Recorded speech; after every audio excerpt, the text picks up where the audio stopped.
خلق تاجیک از تبور آفتاب، نور پیوندیم و از اهل کتاب، زند و پوزند و اوستا داشتیم، در جهان ما تخم دانش کاشتیم. ای فروغ صبح دانایی درود، جوش زن ای زنده دل ای زنده رود. انیس کنج تنهایی کتاب است، فروغ صبح دانایی کتاب است. من با درو و رومیسا خواننده صنف 4G مؤسسه تحصیلات میانه عمومی رقم 58 ناحیه فردوسی می باشم.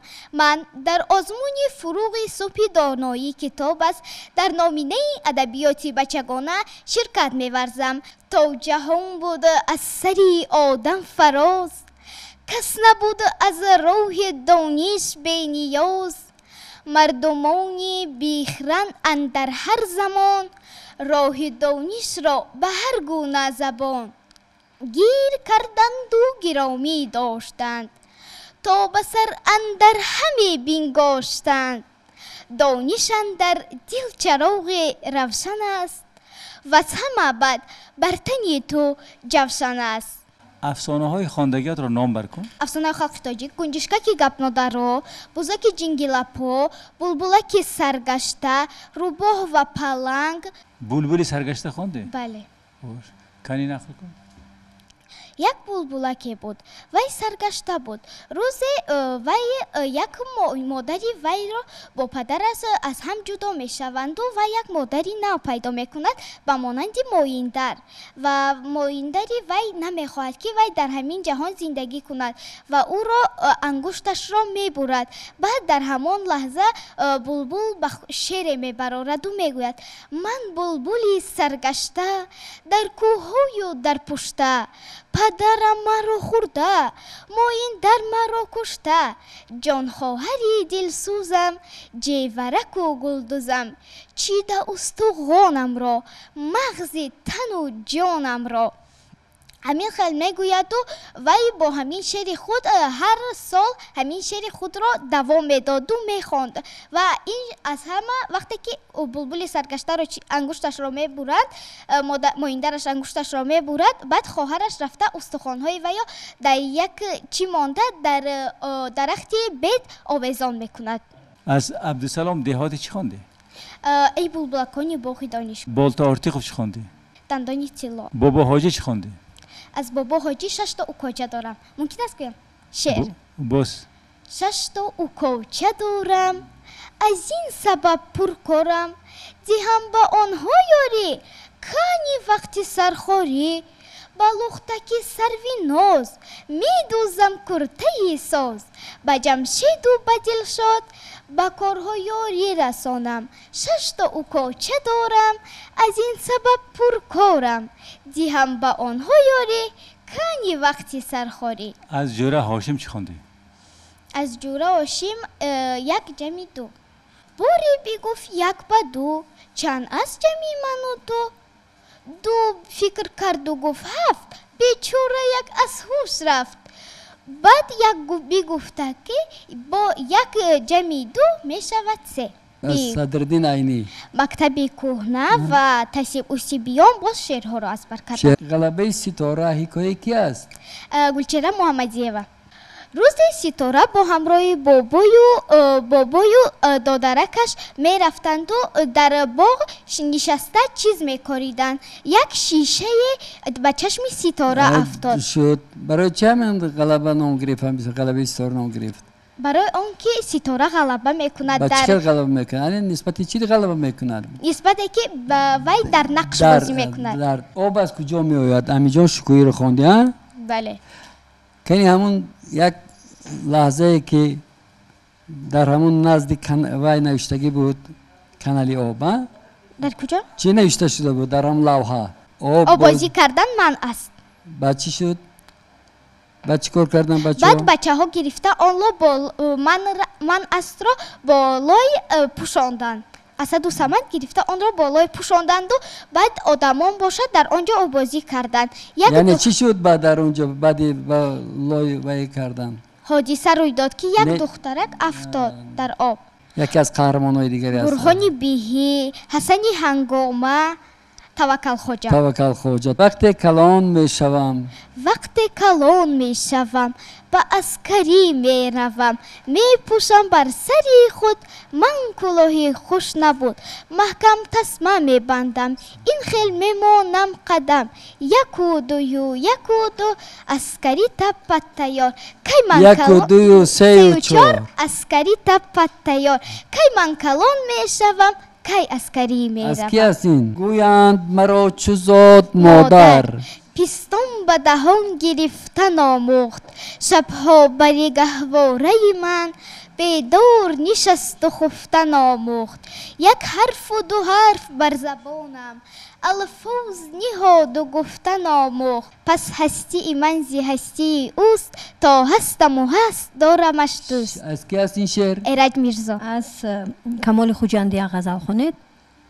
گفتم ملکی یا بشری، گفت که هر دو کانی نمکی یا شکری، گفت که هر دو گفتم به لطافت گلی ای سروی قبا پوش یا نیشکری یا گوهری، گفت که هر دو. آفرین، تشکر. از تو یک ساعت جدایی خوش نمی آید مرا، از تو یک ساعت جدایی خوش نمی آید مرا، با دیگر کس آشنایی خوش نمی آید مرا، گویم از زیر دری سلطانی وقتی خیش باش، بعد سلطانی گدایی خوش نمی آید مرا. وطن نوروز مرمت. گویم بزمی گل در چمنی نوروز است، دفری گل فکنی نوروز است، تا به گردون سخنی نوروز است، تاجیکستان وطنی نوروز است، نام نوروز و نسب نوروز است، اسم هر بخت طلب نوروز است، تا به گردون سخنی نوروز است، تاجیکستان وطنی نوروز است. کشتی نشستگانم حافظ شیرازی.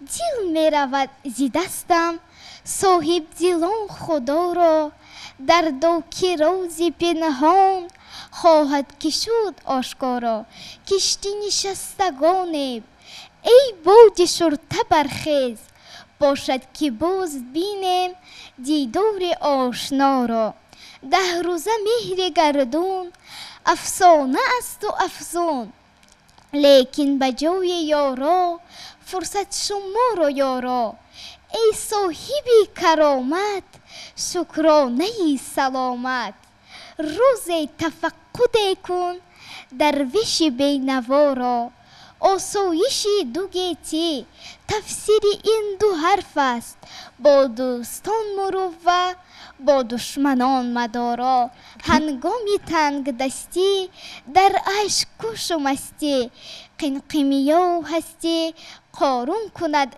گدا را، خوبان پارسگویی بخشندگان عمرند، ساقی بده بشارت رندان پارسا را، حافظ به خود نپوشید این خرقه میالود، ای شیخ پاک دامن مسعور دار ما را. یک شعری وطن دوستانه گوید. خب میرسین میرشکر. وطن از دلها می برارد غم، وطن آدم را می کند آدم، بالو پری کس وطن می باشد، بختاوری کس وطن می باشد، تو بختی یاری ای نسل آزاد، تو وطن داری زیبا و آباد، بگرفته از او تو را در آغوش، اما نکن تو هرگز فراموش، فرزندی جان باش بر وطنی خویش، هم پاسبان باش بر وطنی خویش. من شریف زاده سکینه، خواننده صنف 4 وی مؤسسه تحصیلات میانه عمومی رقم 122 ناحیه فردوسی شهر دوشنبه می باشم. این چنین اشتراکچی آزمون جمهوری وی فروغ صبح دانایی کتاب است. از نمینت کودکان و نورسان اشتراک کرده ایستادم. من زیاده از 205 شعر، 80 لطیفه، 85 50 تیزگویک و 50 ضرب مثل از بر نمودم که میخواهم شعر دوست داشته خود که در باره تاجیکستان عزیزم می باشد به شما قرائت نمایم. زمین داری زمان داری تو امروز، جهانی در جهان داری تو امروز، سرودی تو به کنج دل نهان نیست، چو پرواز عقابان بی نشان نیست. در این ایام ملک نازنینم تو را در صبح خورشیدی ببینم، در این روزی تو من آینده یابم، شوم هم پا و هم روحت شتابم. چو مادر تو بزرگ و پایداری که اول دوری و آخر نداری. لکوپکه میدونی؟ بله. بله. بود نبود یک دخترکی بود. بعد او یک مادر و یک پدر داشت. نامی مادرش پک و نامی پدرش لک بود. بعد دخترک خواستگار آمد. پدر خواستگار را به دخترش دادنی شد. دخترش خواستگار را قبول کرد ولی مادرش گفت که در کوزچه رفته آب بیارد. بعد دخترک در کوزچه آب در کوزه را گرفته رفت. در آن جویا که آب ایستاده به خودش فکر کرد من با همین خواستگار ازدواج کنم. خیلی مثال خانواده‌ام را دوست دارم. بچه هایم کلام می شوند. من آنها را کار فرمایم و بگویم که رفته انمی خیل کوزه را گرفته آب بیار. بعد او ناگاه کوزه را بگیرد و به نزد آب برود ولی کوزه از دست ولی خودش در درون آب غلطد و مرد. پس من چی کار میکنم؟ من چی میگویم؟ به پدر و مادرم چی جواب میدهم؟ به خواستگاران چی جواب میدهم؟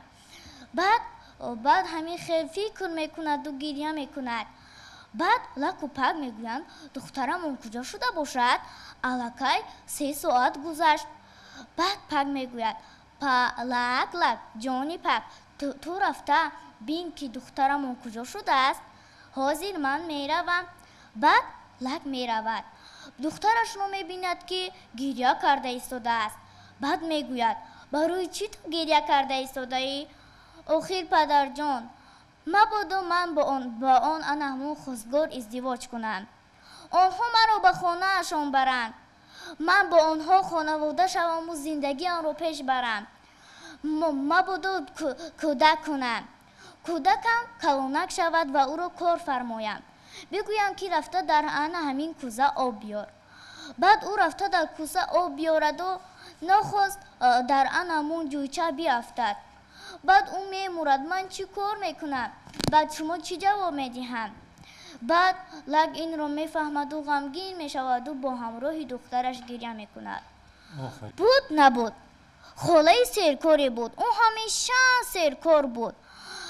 روزی از روزها در دیگش روغن گذاشت و تا گفت تا روغنم جوشد رفته به گاو آب دهم، رفته گاو را علف دهم. بعد او می رود. روغن همان خیل می ایستد. با گاوش علف می خورد و علف می خورد ولی از علف خوری دیر می گذارد. بعد می گوید که خیر این گاو علفش را خوردن گیرد، من رفته یک مربای با لذت پزم. بعد او می رود مربا می پزد. می گوید تا این مربا می پزد که جانی من در صبر می موند. من رفته خیر من می روم بازار رو بینم. در بازار چیزهای ارزان می فروشم. می گویند کنی رفته بینم. بعد بازار می رود میبیند که بازار خیلی و خیلی ارزان چیزهای ارزان قیمت فروخته ایستاده است. بعد میگوید این بازار دیروزه که همسایه‌ام گفته بود که بازار قیمت ارزان شده است ولی بازار قیمت شده است، من چی کار کنم؟ خیر رفته به نزد همان همسایه میروم. بعد رفته به نزد همون همسایه می رود. بعد آنها چند روز با هم چق میکنند. بعد خالای سرکار با خالای بیکار میشینند. آن همان زن همسایه آنها بود و نامش خالای بیکار بود. خالای بیکار و خالای سرکار چند روز با هم دیگر مصلحت میکنند و لیکن خدا میداند مصلحت میکنند، لیکن خدا میداند که روغن چیز شد، مربا رو کی پخت و گاو کجا رفت و بازار نرخش ارزان شد یا نه. اما که میرسیم یک حکایه معمول است. قهرمانش کی بود؟ قهرمانش انور. برای چی این حکایه اما که میرسه نام گرفت؟ برای آنکه انور گم می شود و امک ملیسا او را نجات داده به خونه‌اش میبرد. انور آرزو کرد که به خواهرش یک تای دیگر پفک خرند و امک ملیسا به او یک پفک خرید و انور فکر کرد بعد گفت امک ملیسا شما به خواهرم هم یک پفک دیگر میخرید؟ بعد امک ملیسا خواهش او را قبول کرد. مورچه‌یک خوندی همین حکایه را؟ بله. چی نام داشتن مورچه‌یک‌ها؟ یکش کلونک و یکش میدهک. میدهک چی کار میکرد؟ میدهک خیلی و خیلی کنجکاوک بود و خیلی زیرک بود. من زیاده از 205 شعر از یاد کردم. 205 شعر از یاد. کدام شاعرایی را میدونید که برای بچه ها شعر میگویند؟ آزاد امینزاده، میرسعید میرشکر، گلچهره سلیمان و محبوبه نعمتزاده، موجوده حکیم و عبید رجب، جوره هاشمی، جوره خان لاهوتی، میرشکر. بی جانم می آید، دل و جانم می آید، از راه دور می آید، بزور می آید. بیم آید ما خورسان کیسه هایش پوری قند، مویز و مغز می آورد، چیزهای نغز می آورد. در وصف مکتب ای مانده قدم بر راه مکتب، اولیست مقام و جوی مکتب. مکتب سببی حیات باشد، مکتب سببی نجات باشد. مکتب به تو عقل و هوش بخشد، مکتب به تو سعد و نوش بخشد. برخیز گذار خواب خود را، برگیر به کف کتاب خود را.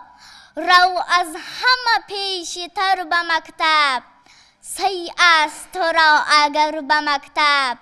سی ای بینواز علم و آداب، بهتر ز شریک خویش دریاب. تا در دو جهان عزیز باشی، با دانش و با تمیز باشی. درباره تاجیکستان شعر از عبدالسلام دیهاتی خوانید؟ عجب بوی از تو زیبا و کوهسار است، پر از دور کوهساری آب شورد. طبیعت هر چه خواهی تحفه کرده است، به هر یک گنج کونم تاجیکستان. شوی سرسبز و خرم در بهاران، مثال باغ و بستان بعد باران. به تابستان چه شیرین میوه هاید، که جان لذت کند از لذت آن. علف گزنده از بولتا ارتقاف ها؟ بله.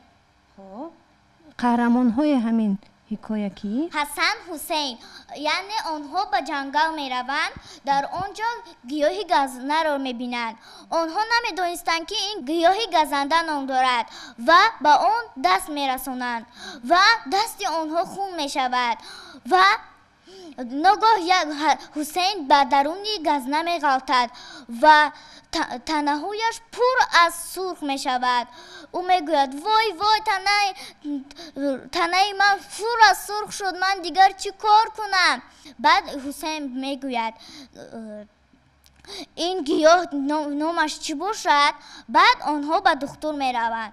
دکتر به آنها میگوید که حسن حسین میگویند که ما را آن همین خیلی گیاه گزیده است، ولی نامش را نمیگویند. بعد دکتر میگوید نام این گیاه گزنه است. این گیاه به شما خیلی و خیلی ضرر دارد. اگر آن را دست رسانید خیلی و خیلی دستتان زخم می شود. و به حسین دارو میمالد و میگوید که دیگر در کوه ها گزنه دیدی، از آنها بگریز و نگذار که آنها تو رو زخمی کنند. یه لطفه میدونی؟ بله. گوی کنی؟ افندی با یک مغازه می رود و در آنجا کامیرا می بیند و در را به پدر زنگ می زند. پدر جان، شبکه بهارستان را ببینید، ما را در آنجا می بینید. معلمه از طلبگانش می پرسد کی می داند که زمین چهارکنجه است یا کره شکل؟ هیچ کس به سوال معلمه جواب نمی دهد.